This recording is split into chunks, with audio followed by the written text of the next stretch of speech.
It's a funny name.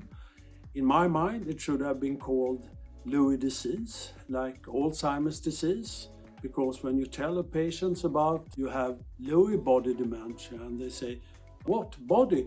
It's very confusing actually. My name is Hans Basun.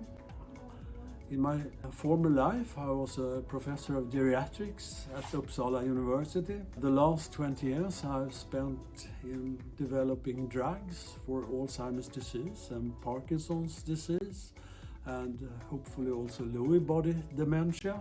It's our youngest dementia disorder. It was described more in details 1996 with the diagnostic criteria and so on. What is Lewy body dementia?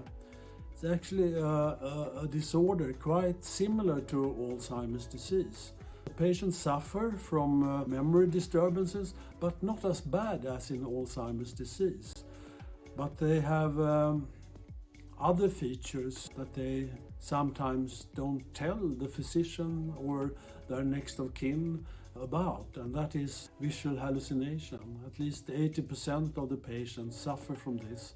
You really have to ask them about it, and then they tell you that, yes, it's funny, you should mention it, but I see these people every day.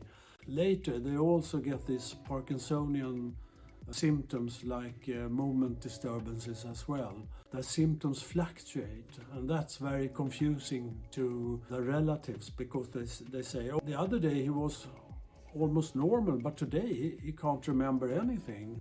It's a disease that haven't had any clear biomarkers, but lately there are possibilities of measuring alpha-synuclein in cerebrospinal fluid, so that I think will improve the diagnostic. How common is it? And I would say nobody really knows. But if you look in the clinics, I think they usually say about 5% of dementia disorders due to Lewy body dementia.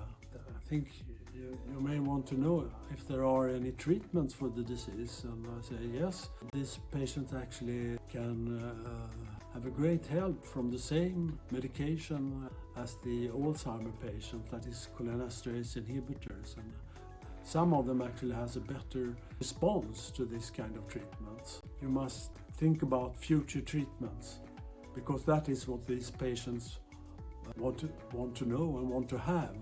And there are treatments, antibodies that are actually very specific for alpha-synuclein and aggregated forms of alpha-synuclein.